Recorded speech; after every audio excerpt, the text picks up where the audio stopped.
Depression is something that it's actually happens in a lot of people, but it's just also one of those things that people don't really like to talk about. It's the hidden sort of, how are you? Yeah, I'm fine, I'm blessed and highly favored, but no one wants to actually say, what's happening.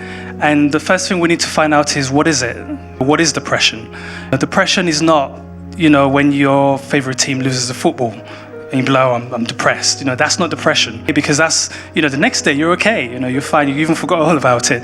But with depression, it's that moment of sadness, just feeling sad, just feeling down, and it's something that can go on for weeks, months, even years in some cases. And a lot of times it can even be hard for you to pinpoint. Like, you might not even know why you're depressed, and someone will ask you, oh, you're feeling down, what's going on? And you'd be like, I don't know, I just feel depressed, I just feel down.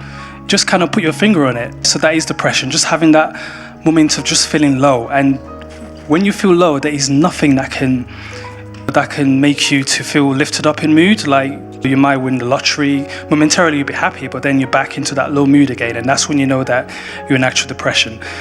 We look at some biblical examples of, these are characters just like us, these are not superheroes.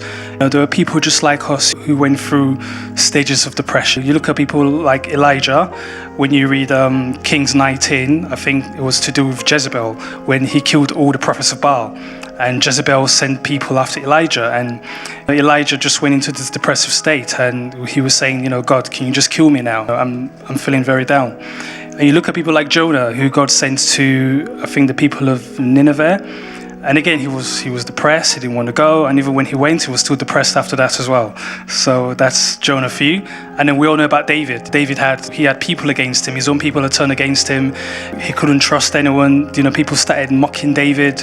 And these are, examples of, biblical characters, who went through depression. That's to say, anyone can go through it. If they went through it, then we can go through it as well. So why am I depressed? It's like I said earlier, sometimes you cannot find a cause for why you're depressed.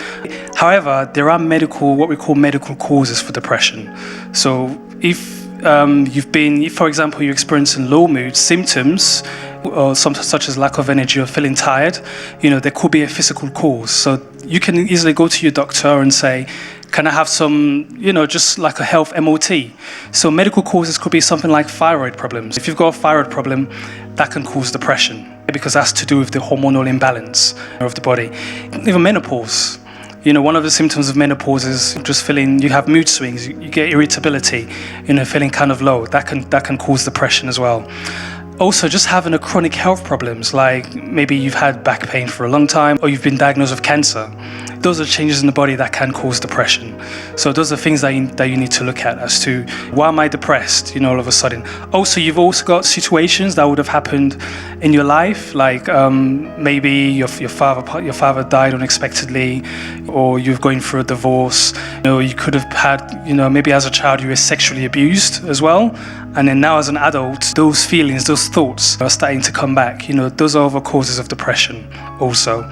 Now we look at identifying depression, like, how do I know that I'm depressed? Because sometimes people don't know they're depressed. They might have certain symptoms, but they don't actually know that they're depressed. So these are the symptoms to look at, like low mood, as I mentioned, just feeling low. There's nothing that can elevate you. No matter what happens, you bought a new car, but you still feel low. You still feel down. We look at loss of pleasure. Maybe you like playing golf, or you like playing football, or you like going out with your friends, and all of a sudden you just don't want to go out, you just want to stay home all day. Lack of energy, you feel tired all the time. You just don't have energy to go and cook breakfast, or simple things, just like, getting yourself ready for work. Lack of energy. Sleep difficulty. Sleep difficulty can work both ways. You could have problem going to sleep, or you stay awake you might go to bed at 9 o'clock and you're up till like 12 in the morning before you fall asleep, and then you wake up again at 3 o'clock in the morning. So that's, you're having problems with sleep. It can also be the opposite, where basically you're sleeping for too long. You could be sleeping for 18 hours a day. So that's with sleep difficulty. Eating habits. Either you're eating too much, or some people find that's the coping mechanism for depression. They find themselves eating all the time, or they just lose appetite. You just don't want to eat. Poor self-esteem. you just don't have any good thoughts towards yourself. You've got lack of confidence. You feel you're ugly, you feel you're fat, you feel nobody likes you, you just feel like nobody loves you. You just feel that you're an unlovable person, that no one can love you. So that's a poor self-esteem. Tiredness we mentioned. Loss of libido, that means you just lose interest in sex, especially for those that are married. You just don't want to have sex. You don't have the appetite for it. If you're having that experience, then that could be a symptom of depression as well. Self-harm, so self-harm, some people find that as a coping mechanism. So it's a kind of release for them, like using blades or something sharp to cut their wrists. It makes them feel better temporarily before they go back to their normal state of depression. Suicidal. Now we're talking about extremities of depression, where basically you might have thoughts of, you want to take lots of tablets and not wake up the next morning, or you might have thoughts of jumping off a bridge. So these are all symptoms of depression. You don't have to have all of them. You could even have just 2 or 3. 2 or 3 could mean you possibly have depression. But if these symptoms are ongoing, if they're going on for more than a few weeks, it might be worth, because it's difficult to diagnose yourself as depression. So it might be worth going to a professional, who can do an assessment and who can go through the symptoms to find out if you're actually depressed. One thing I want to read is from Psalm 42. It's one of the examples of David who went through that stage. And this is what he said. Psalm 42 verse 5. Why am I discouraged? Why is my heart so sad? I'll put my hope in God. I'll praise him, my Savior and my God. Now I am deeply discouraged, but I would remember you, even from distant Mount Hermon, the source of the Jordan. So that's David's cry to God. So this is David. This is what he used to write, the Psalms when he went through depression. You can see that. Why is my heart so sad? I'll put my hope in God. There's another good scripture that actually talks about some of the symptoms of depression, and that's in Psalm 102. It says, Lord, hear my prayer. Listen to my plea. Don't turn away from me in my time of distress. Bend down to listen and answer me quickly when I call to you. For my days disappear like smoke. So my days disappear like smoke. When you're depressed, you don't know what day it is. You don't know if it's a Monday or a Tuesday or a Wednesday. They ask you, what's the date? You just don't know. And that's for people for depression. And my bones burn like red hot coals. My heart is sick, withered like grass, and I've lost my appetite. So we talked about that as one of the symptoms. Eating habits, the loss of appetite. Because of my groaning, I am reduced to skin and bones. When you don't eat, you lose weight. I'm like an owl in the desert, like a little owl in a far wilderness. I lie awake. So we talked about, again, sleep difficulties. It says he lies awake. Basically, he finds it difficult going to sleep. Lonely as a solitary bed on the roof. My enemies taunt me day after day. They mock and curse me. I eat ashes for food. My tears run down into my drink. Because of your anger and wrath, you have picked me up and thrown me out. My life passes as swiftly as the evening shadows. I'm withering away like grass. So those, as you can see, are some of the symptoms of depression, which is stated in the Bible. So when we're depressed, we sometimes have what we call the physical effects, of depression. So for example, most people will complain of headaches. They have headaches all the time. They've been checked out and they cannot find a cause for the headaches. Also back pain. Back pain is another symptom of being depressed. Generalized aches. You just have aches all over your body.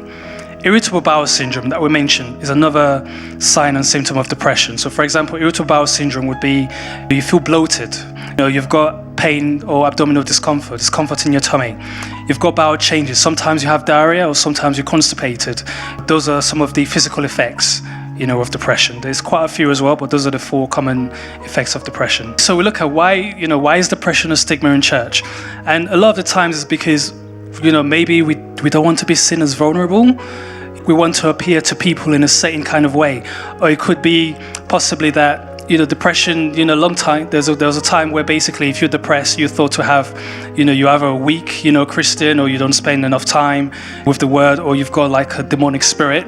So I think that's one of the common things people are afraid of, that they will think, oh, you've got an evil spirit. That's why you're depressed. And a lot of people don't come out because they're worried about what other people might think. It's all about what are your people's thoughts, your perception. So a lot of people don't want to mention that, oh, they're depressed. When someone comes into the building, you don't know if that person's depressed. And being very welcoming to that person, can determine how they will feel during that day. So it's very important that, when we see new people in church or people who we've not spoken to, it's always good to make yourself friendly because you don't know where that person's coming from. That person could be depressed and coming to church is just the last resort for them, basically. So is it a spiritual or medical problem?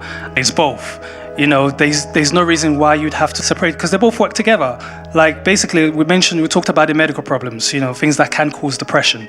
That does not mean that because you have a medical problem, maybe it could be cancer or thyroid problem, it does not mean that, this is not something that you can get prayed for. It's not something that would go away. I just quoted some scriptures from the Bible that tells about depression. So it is a spiritual problem and it's a medical problem as well. I remember walking through the streets and there was this church handing out some leaflets, and they had on the back of the leaflet, deliverance from depression, deliverance from all sorts of things, but there was no mention of Jesus. But the impression was that, you had an evil spirit that you needed to be delivered for. So yes, you can have evil spirits with depression, but equally, it can be a medical problem. And sometimes with depression, it has to be found that you can have what we call a chemical imbalance in the brain that can also cause depression as well. And you have some people who end up taking medication, to kind of correct that balance. And in terms of medication, there is nothing wrong with taking medication. When you're taking medication, you should be supervised by your doctor as well.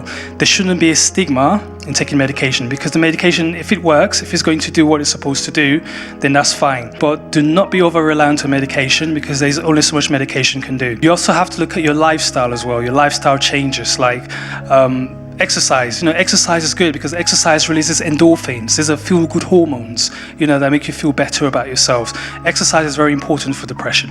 Even certain types of foods, can trigger depression as well. The hormones, like certain types of food can cause hormone imbalances, and we talked about that earlier. Even the food color additives that were mentioned, that can cause behavioral problems. That can trigger depression as well. And most people have found out that when they change the diet, when they take out all the gluten, and they take out all the colorings and stuff, they actually find that the mood is even much improved. So food can cause depression as well. As Christians, how do we tackle depression? The word was very important, Bible, meditating, knowing your word in and out, being able to quote scriptures. That's very important, in tackling depression. This is very uplifting. Also, prayer and fasting. If you're going through depression, the worst thing you want to do is stay at home doing nothing. You want people that can come and pray for you. You want to come to prayer meetings as well. It's very important that we come out and we're open, we're true and honest to ourselves that we're going through this. Because with depression, like I said, it can get worse and lead to suicidal thoughts. And when you get to that stage, it's very difficult, to get out of that phase. You can go through years, for depression. Depression is something that, a lot of doctors will tell you they cannot cure because they don't believe in the spiritual aspect of it. They medicalize it. They will tell you they cannot cure depression, or you be on medication for the rest of your life. I know people that are on tablets for 40 years. They've been depressed for 40 years, basically, and they've been told there's no cure for it, which is not true, because with God, all things are possible. So, like in church, what do we do? How do we help each other? I mentioned earlier about pastors' efforts, in people who go through depression, how they've tried to help us. We've got deacons in church as well. We've got the Here For You team. There's a team called the Here For You team, and as the name says, there are people that you can approach. If you're you're feeling sad, you're going through low mood symptoms, you can approach them. They can, because sometimes with depression, you don't want to leave the house. They can actually come to your house to visit you as well. Then you've got the health team.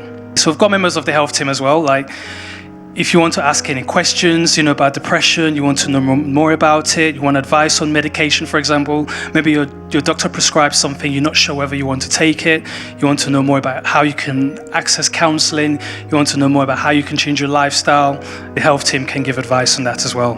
And it's always important to have friends. You don't need 20 or 30 friends. You need maybe 2 or 3, but people that you can trust, people that can pray with you, people that will be there for you, support groups. Sometimes people who have gone through the same thing that you've gone through, people have gone through depression as well, and they've come out of it. They'll be able to advise you.